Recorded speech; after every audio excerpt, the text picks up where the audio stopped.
Hi everyone, welcome back to our channel. In this video I'm going to show you the ways to track your order using the Zara app. So if you've recently ordered a product and that you wish to go ahead and track the order or your purchase list, then what you have to do is, first of all, you have to log into your Zara account. Make sure that you're logged into your account. So type in your email address registered with your Zara and type in the password and click on login.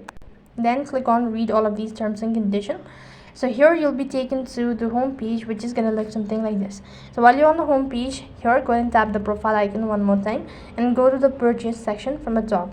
When you do that, you'll be able to see this option right over here, or the list of orders that you've made. And in order to track the order, you'll be able to see this option under the particular order. Your order has been placed successfully and it is in process or being prepared, sent, or collected by courier whatsoever.